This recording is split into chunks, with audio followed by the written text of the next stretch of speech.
悲しみの向こう、片柳宏。6月28日。体と相談。体を置いて心だけで遠くへ行くことはできません。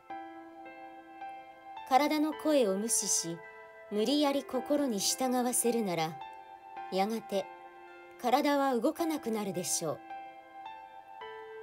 今日はどこまで行けるのか、それとも今日は休むべきなのか、自分の体とよく相談しながら決めましょう。